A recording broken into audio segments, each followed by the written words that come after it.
What's up, everybody? My name is Nick. I am joined again by my co-host Matt, and welcome back to For Better or Worse, episode 13.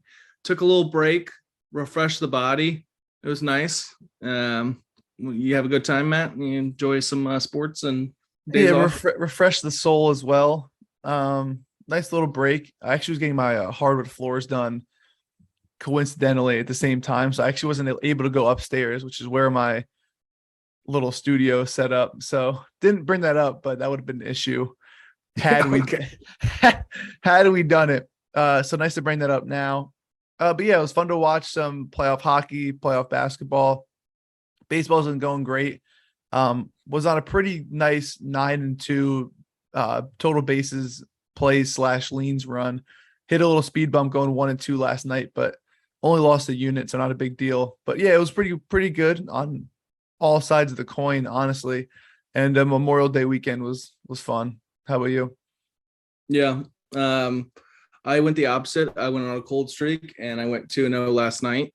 Um, and we'll talk about that NHL game pretty soon, but that was awesome. Yeah. Yeah, just trying to get everything straight. It's a pretty crazy time right now, just overall. But Yeah. yeah, The basketball NHL playoffs is like a lot going on. a lot going on, and then just stops, and then there's just baseball until Yeah, football comes back. So enjoy this while you can. yeah, that's for sure. Uh, yeah, let's talk about the NHL game.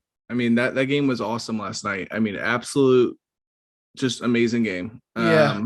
It was a total opposite of like what I think is going to happen tonight. But I told the people in a tweet, I don't know if you saw it, but I was like, if you don't watch hockey and you want to start, the Yeah, Oilers Avalanche series is the one to watch, because that's probably the two most superstar-ish offenses, two flashiest offenses going at it. The Lightning on the other side obviously have a really good offense, but they're more fundamental. They're not gonna skate circles around you. This is the series as a casual hockey fan. You're gonna see goals. You're gonna see highlights. You're gonna see some nice hits. It's just the one to watch if you want to start. So it was shocking for me to see the Oilers upset the Flames. I thought the Flames were going to face the Avalanche, but McDavid is the best player in the world. I'm sorry for you Ovechkin fans and McKinnon fans and other people, but well, McDavid, McKinnon has a has a claim as well. But yeah, definitely but McDavid. McKinnon just said that McDavid was the best before the series Yeah, started. It could have been like a psychological issue thing he's trying to do, but he did admit it. I think it's true. I did not think the Rangers were going to beat the Hurricanes in the game 7, just because the Hurricanes had won every home game and seemed pretty dominant, but they lost Seth Jarvis in the game, and they also lost their goalie, and they weren't really going to win. They're not going to win a power play battle. The Rangers have a really dominant power play with Kreider, Panarin, Zibanejad, even Adam Fox. They have good power play players, whereas the Hurricanes are more 5v5. They're going to beat you in a regular style game. And the Rangers scored 2 quick ones, and it was kind of a stalemate until the late in the second when Ronta got hurt. And Ronta's the Hurricanes' backup goalie, so they had to go to the third string guy who let up a goal in the first 2 shots, and then it was over from there. The yeah, Rangers Lightning series should be a good one. I don't know if the Rangers can keep it up, but I'm gonna get off that boat. I thought they would lose to the Penguins. I thought they'd lose to the Hurricanes, and they're just stepping up in elimination game after elimination game. So props to the Rangers. I don't hate them at all. I just didn't think that I they do. get this far. No, when I was 11, I hated them, but like now I grew up a little bit. I actually love Panarin and I love Shesterkin. I think they have a good, solid team. I'm not supposed to like them as a Devils fan, but you can't hate the team that they have. It's not like they did it some wrong way or have a bunch of douchebags on their team. So that series is tonight. I think that's going to be the complete opposite. I think you're see a low scoring game. So if you're a hockey fan, if you're a casual hockey fan, don't watch that one. That's my Yeah. I mean, when your team's irrelevant, you don't have to care about other teams. So I get it. It listen. makes sense. You can just Listen, have your second favorite team. we're It's building fine. up. We're building up. Nope. Moving on. I can put my Avs jersey on right now. Yeah. That game. So getting back to that game, I bet the 9.5, and I was gonna post it, but you had to do it so quickly that as soon as I posted it, they got another goal. So I just kept betting it. I literally went up to 13 and a half and then they all cashed. It was awesome. Yeah. I was listening to it. I didn't even watch it. I was driving. I was listening to it. I just heard buzzer after buzzer. Oh, dude, it was awesome. Go Avs, go, baby. I do like the Avs ever since I was a kid. Honestly, I got this when some like store was going out of business. This was like $12 or something like that. Yeah, because there's no name on the back. There's no number. I just wanted a hockey jersey, and I was like, Jesus. No, I've been an Avs fan my whole life. It's really good that they're finally getting the recognition that they deserve. That they're finally good. Is that what you're trying to say? Yeah. Yeah. But yeah, that I saw you hit some live spots on the over. I was shocked to see them pull Kemper, just because he only gave him 3 goals in what seemed like a 30-goal match. But maybe it was just for rest. Maybe they thought they had it because it was 6-3 at one point, and maybe they just thought they had to hold on to win, which they did. But it got a little scary at the end. A little bit. Kept it competitive, which I like because they pulled the goalie at the end, which gave me the 14 overall. Perfect. Empty, nothing like an empty net sweat. You're just you're just waiting. I stopped watching it I went up to my bed and I like turned it on my phone and I was watching on the game cast, which is just stressful as hell. Yeah, you wait for the bold thing. Yeah. I was just like, oh my gosh. But you know what's not competitive, but we're really hoping these NBA finals are. It's these stupid NBA finals. But you know what? The sports books are doing the best that they can to make things interesting and let you kind of give you an edge to sort of win some money if your props are going to lose off blowouts. FanDuel has an awesome promo going on for the NBA finals. Did you hear about it, Nick, or no? No, I did not. Tell us right now. So for the NBA finals, FanDuel is going big. They're going to give everyone who signs up right now a guaranteed $200 payout. All you have to do is sign up and bet $5 on any finals bet, and you'll get $200 in free bets, regardless of whether the bet wins or loses. So all you have to do is sign up using the link, deposit, and bet $5 on any finals bet. This could be a prop. This could be a side, a total. You could shoot for the stars with that $5 bet. No matter what happens, you'll get $200 in free bets, regardless of whether it wins or loses.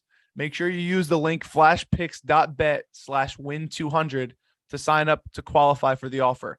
That's flashpicks.bet/win200. Signing up with this link will help you win $200, and it also helps support our podcast. You have to be 21 plus. And as always, please gamble responsibly. Say the last part again. You have to be 21 plus. And as always, please gamble responsibly. Please gamble responsibly. So that's what makes it more fun. Gamble responsibly. Well, it is $5. So. That $5 is the only $5 I will say you do not have to bet responsibly because you're going to get the free bets. So yeah, if you can't bet $5, just stop gambling altogether. That's all I'm saying. With the free bets, please gamble responsibly. Yeah, so I'm going to change that too. But yeah, that's an awesome promo. If you know someone that wants to get into sports betting, it doesn't have a lot of money in their pocket, maybe to test it out. Free bets are the best way. You test the waters. You make some money. Who cares? If you like it, you keep doing it. A little bit of money, gamble responsibly. It's the best way to get into it because it's kind of risk-free.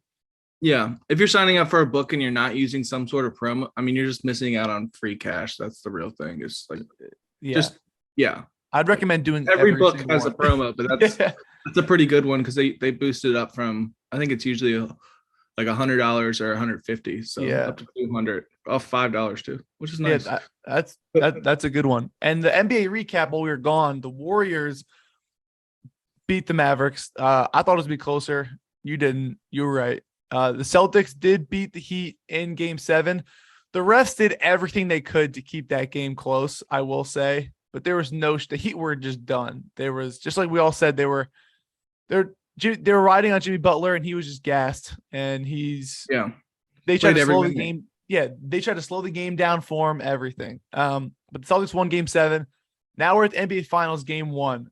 What are your thoughts on this NBA Finals? Did your thoughts change at all? Well, I did have Celtics going this far. Warriors, I didn't have faith, but they look really good.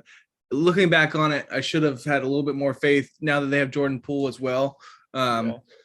I mean, they just have looking at the game itself, I hate it as far as like betting perspective. I banned the Celtics earlier in the year, um, personally, and then the Warriors have the same problem they always have. They have too many weapons. Um, so I mean, you can do a lot of cool things as far as player props, as far as like 3-pointer parlays and some crazy ass parlays, because at any point one of these guys can go off. They're going Warriors are going to try to play a lot of small ball. I think the Celtics match up well. They do have some depth at the guard position. Just overall, they have a lot of depth. And Al Horford can stretch the floor. As far as guarding people, we'll have to see how that goes. The line is -4. I mean, push come to shove, I would say Warriors -4, especially at home. Game 1, Yeah. Celtics played 7 games. I think there's a trendy stat or whatever it is that a team after they win game 7 to go play the game 1, the other team that's been waiting wins like 65% of the time or something like that. Yeah. Whatever it is. And who knows, the Celtics, I understand they swept the Nets, but they played a tough physical 7 games against the Bucks. I know they didn't have Chris Middleton, but they played very physical in the 7 games, needed 7 games. Same thing with the Heat. They're not like they're a bang bang kind of team. Jimmy Butler, PJ Tucker, Bam Adebayo. Besides their guards, they have some big bodies down there, and they got bruisers. So I don't know if the Celtics can outlast the Warriors. We'll think they'll kind of take game 1 to kind of feel them out, because all your goal when you're on the road is to steal 1 game, right? That's like what your goal when you go play there is to steal 1. You're not expected to win both. Even if you lose both, you have to defend home court. But your goal is if you win 1, like you did your job. And I think they're gonna take the game. Obviously, they're gonna try to win the game, but they're gonna use it more of experimental, try some things, rest up a little bit, maybe not play Tatum and Brown 40 plus minutes just because they're trying to win the game, and see what happens. Maybe if it's close down the stretch, they do. But I think the Warriors -4 at home is a very nice line. Could be trappy, but I don't know. It's mighty tasty. It really is. Yeah, I don't hate it whatsoever. My one thing is, who's going to win Finals MVP, right? Because if the Warriors win, Steph, Clay, and Draymond all do not have a Finals MVP. Iguodala won one before KD was there, and then KD won the ones when he was there.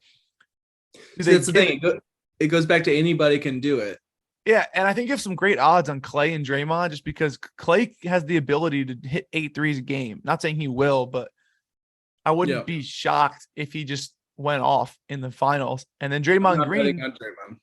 But Draymond Green, though, like he doesn't have to. I feel like it's like the Al Horford thing with the Celtics. Like even if they do somewhat decent, their veteran leadership and defense may put them over the edge. Just like they gave it to Iguodala like 5 years ago for holding LeBron to like 33, 11, and 10. Yeah. It was just like, so if that's what they want to do with Draymond, they can do it. I'd probably rather bet Clay, but they may just give it to Steph, just even if he has a decent finals, just to give it to him. So I'm probably going to stay away on that point. But if the Celtics win, Tatum and Brown, really only 2. Yeah. I feel like it's a flashy, kind of situation. Like Draymond Green, he's just more of those play great defense, get the rebounds, assists. He'll get some points, but unless he's getting like a triple-double every night, I mean, for him to stand out over Clay, Steph, Jaylen Brown, Jason Tatum, like you're going to need some clutch shots, performances, big points, something to stand out overall.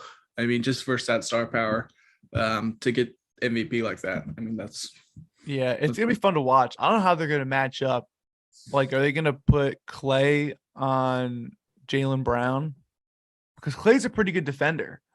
Like, I wouldn't mind putting him on, like, I guess he's too small for Tatum, but all they're going to do is just send a Horford screen or send a screen or do like a 2-man with Marcus Smart and try to get Steph Curry on him. That's all they're going to do.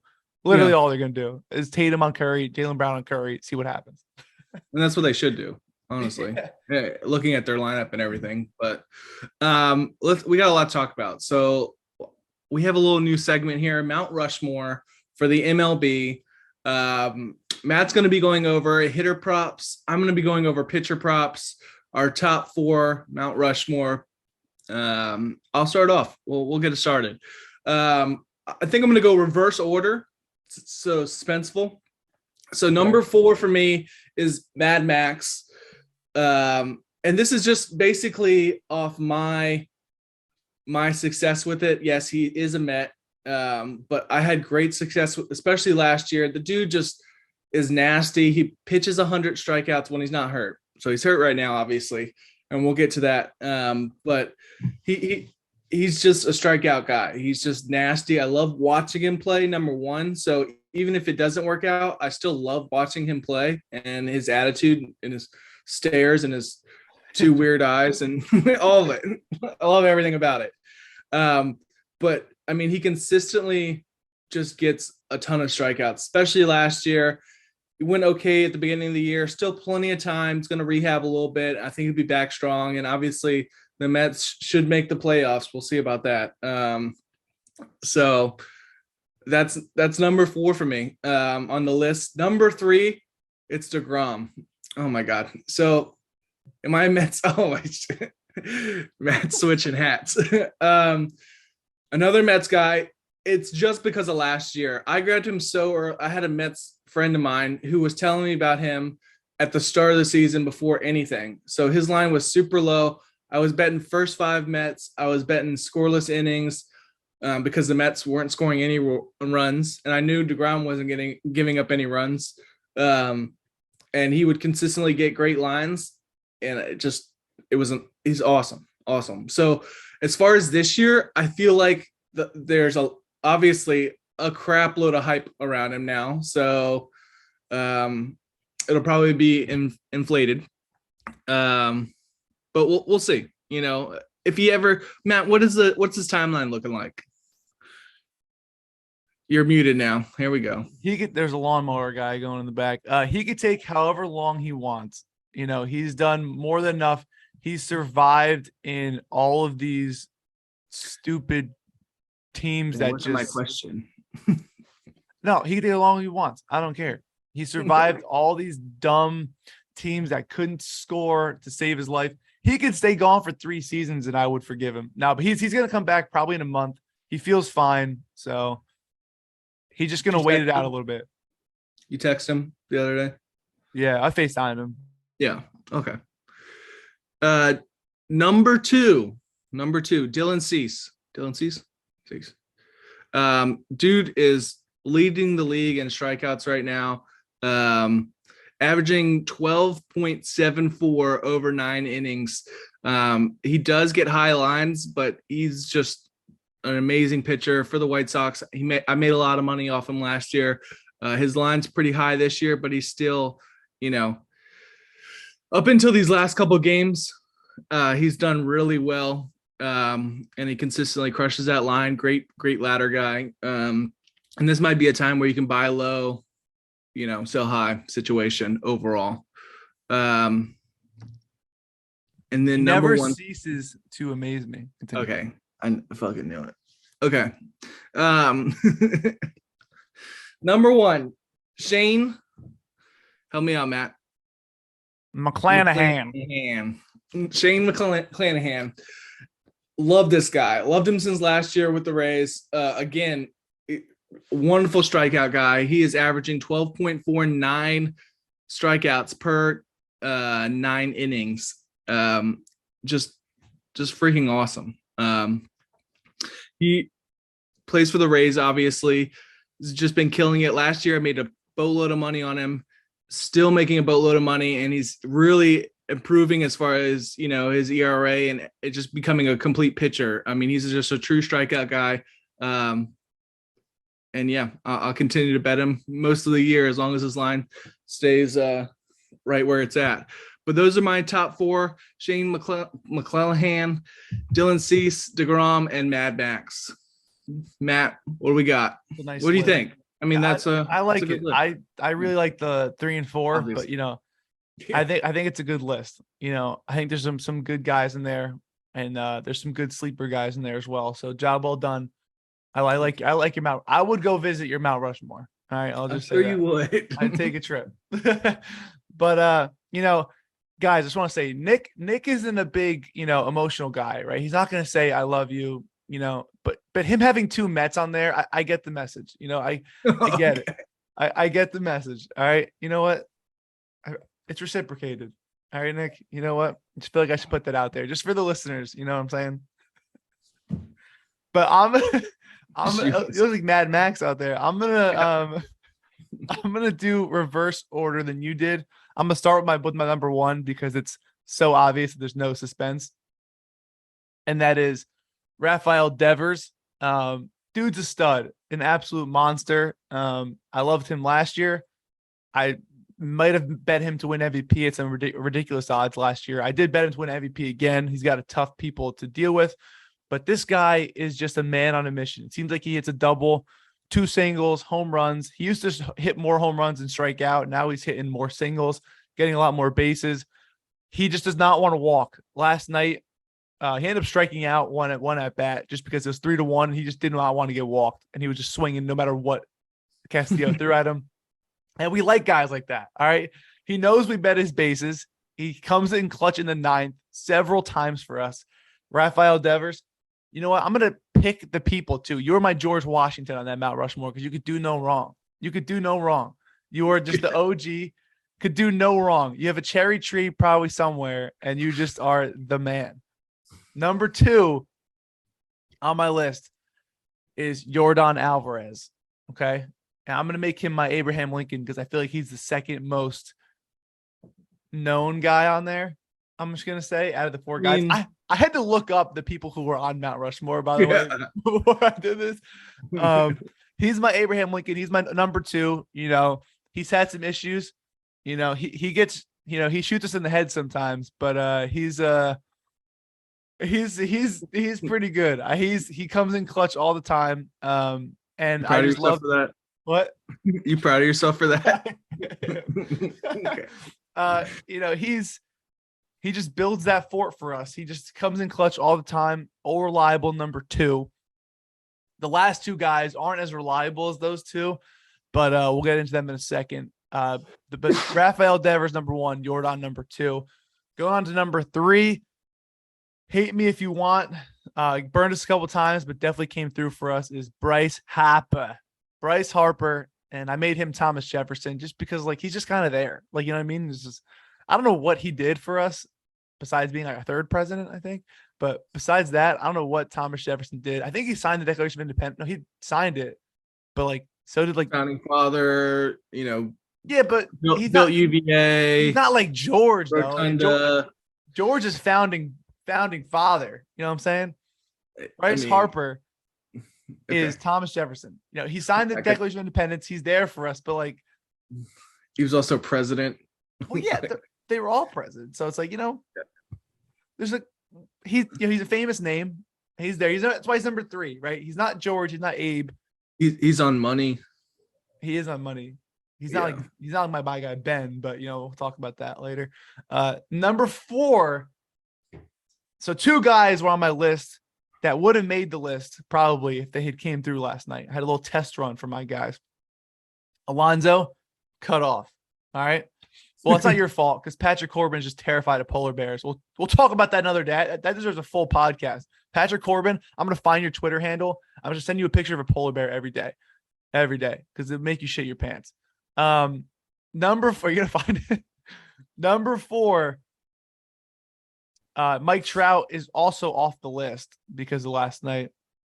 It's okay. He seems like a big Memorial Day guy, so I'll let it slide. Number 4 is on his team, and that's Shohei Ohtani. Shohei Ohtani has come through. We're very selective with him, and most people may not think he should be there, kind of like Teddy Roosevelt. Maybe he shouldn't be on Mount Rushmore, but that's kind of like Shohei Ohtani for us. He comes through for us a lot. We only pick him in prime matchups, and I feel like every time I pick him, he just hits a home run. So, Shohei, thank you. So 4 on my Mount Rushmore: Rafael Devers, Yordan Alvarez, Bryce Harper, and Shohei Ohtani.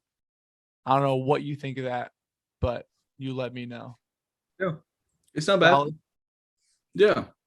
And a couple of them play today. So we're going to transition into some of the MLB slate for us. We did post some plays out early on chalkboard. I don't know if you want to get into that, Nick, or if you want to get into the games that you want to talk about. God bless you. Yeah, we can bring it up real quick. Hunter Green, his line is at 5.5 at plus 102. Plus 102. He's hit 5.5 8 of the 9 games he's played this year. The one game he didn't, he only pitched like 4 innings and like 60 pitches, and he still had 5. Like, the dude's a strikeout guy. He's going to give up runs. He's going to give up homers, really, because he's throwing like 100 miles per hour. But he's a strikeout guy. Plus money, 5.5. Huge trap. Don't care. Jump in all in. Jump in. Don't even care. So that's one. I know you you stole one from me again. So go ahead. Oh my! I guess we're gonna do this for every time Kyle Wright pitches. But Kyle Wright just has another great matchup. You know, he owes us money, as the great John Hyslop would say. He does owe us money. Yep. He's got 6 good to great targets on here. I mean, the Diamondbacks strike out 24% of the time. He's got a decent whiff rate on his curveball.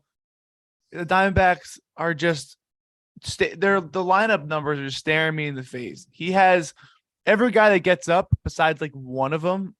I'm going to be waiting for a strikeout. So I'm going to bet the 5.5 at plus money. Hoping he goes 6 and just gets 1 inning. It's plus 120. So I'm going to go Kyle Wright over 5.5 plus 120. I may even ladder Nick's Hunter Green and Kyle Wright both to get 7+. But I think it's going to be tasty. It's like plus 240. Maybe I'll ladder parlay it like plus 1,000, plus 900. I thought you were gonna. What is it? That's a real question. Well, you look that up. There's a lot of great matchups today. Giants versus the Phillies.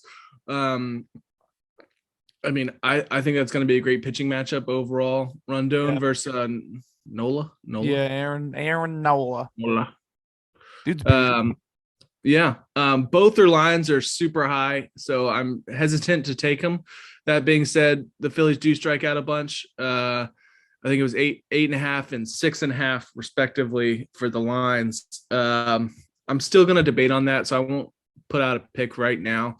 But yeah, I mean, as far as a game, I think that's going to be a great one to watch. And I might even look at the total and see what that is, our first 5. Because, I mean, Giants, they haven't really been hitting the ball very well at all recently. And then the Phillies, Phillies just finding ways to lose every single game. That Hunter Green 7+, Kyle Wright 7+, and a parlay is plus 954.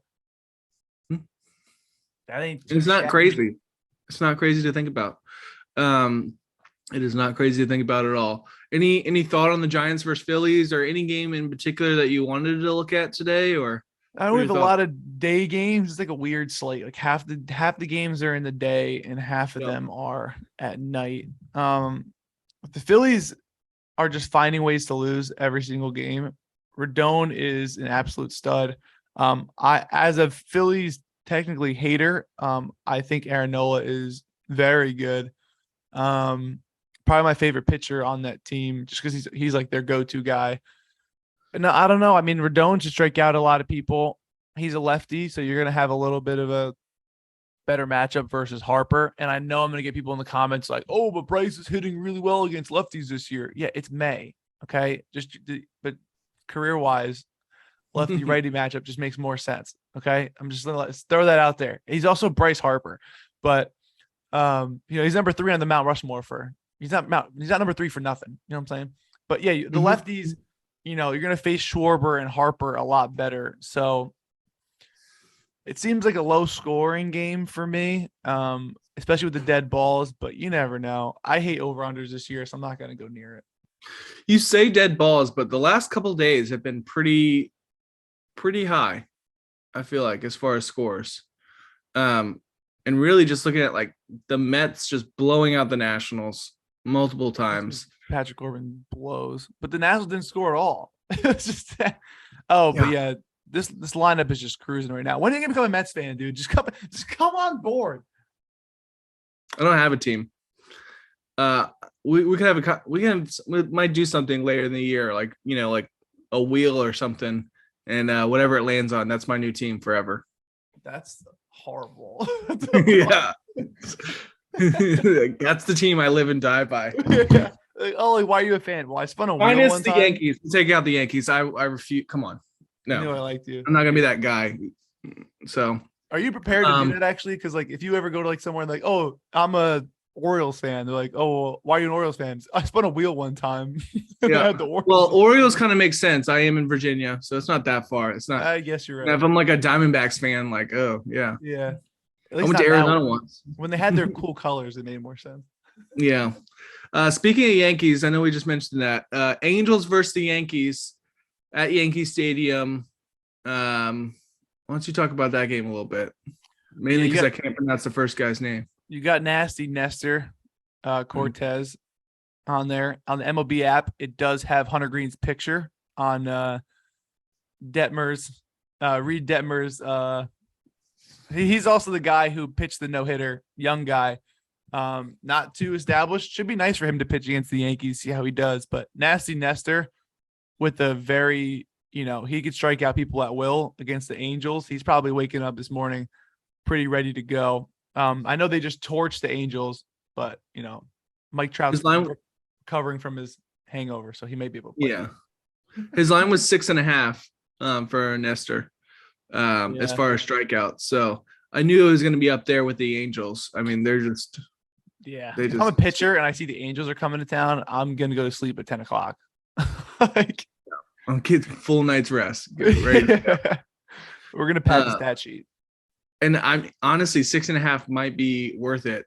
Still haven't looked at it enough, honestly, but I mean, just looking at the Angels alone might be something to look at overall.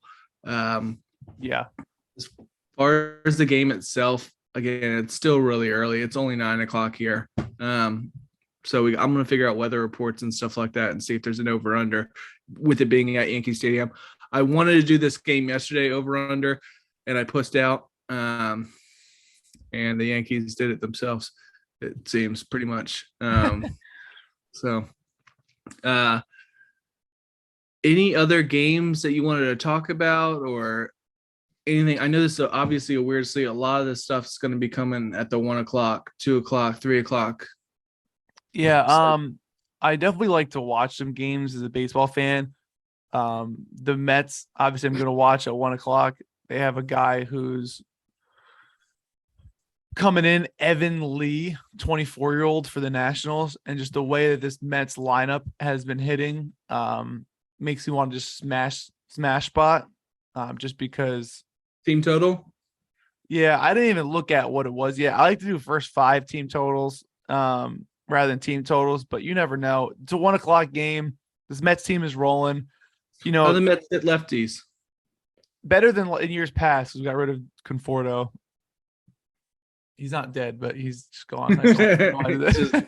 But they've gotten some better hitters to hit both sides of the ball, which is why I think they're actually a real contender this year. Because last year was like, oh, just put a little league lefty out there and they couldn't hit it. But now it's tough. I mean, and they have something to play for, right? When you have a team that's just like rallying behind things, baseball season's a long season. You don't know what random Wednesday they're not going to show up for. But they're on a run and they're going to play till that run ends. And then maybe they get a little lazy, mid-season blues, blah, blah, blah. But for now, this team is playing for something and I'm all over it. The Mets team total first 5 is over 2.5, minus 125. Yeah. Total for the game is 5, minus 102, minus 105, on FanDuel right now. I might look at that. We'll talk about that more later. That might be something I look. I mean, just based off the last 2 games, they're just smashing the ball, double digits. Yeah. I mean, they had 10, 13, 5, 8, 8. And that was a day off. And then they had 3 before that. So with the last 4. Last 4 straight, boom, done. And then now. No, I'll look at it a little more. We'll see the ballpark. That's always important, looking at the ballpark, because I don't know what the weather's weather like. conditions. What was that? I don't know what the weather's like. Usually my weather's like the same weather, so I usually just go on mine. And there's gonna be rain tonight, but the game's at 1, so this should be good. Yeah, that was super. Speaking of rain, that was super disappointing yesterday as far as German Marquez. I thought his matchup was going to be amazing at home, and yeah, got rained out. And then I heard from somebody there that it wasn't even raining, but that's Colorado for you. I mean, I used to live there for a little bit. You have all 4 seasons in like 3 hours. It just blows through crazy. That's pretty much the end of our show. We do have one thing exciting coming up, though. And why don't we talk about it a little bit? I have conned Matt into doing a wheel of death, or a death wheel, as you say. Death wheel. I originally had this idea for TikToks to go through and basically eat something awful and then do my plays, because it would be hilarious. I just think it'd be absolutely hilarious. I block out the part where it's me actually doing it and just think about how funny it would be. So I'm still thinking about that portion. Now I get to think about how funny it would be if Matt does it. So that's awesome. But what we have so far is assorted hot peppers, Da Bomb hot sauce, chug of flaming hot Mountain Dew, the 1 chip challenge. Matt, you look so excited for this. Are you excited? I'm really not. Why did you say yes?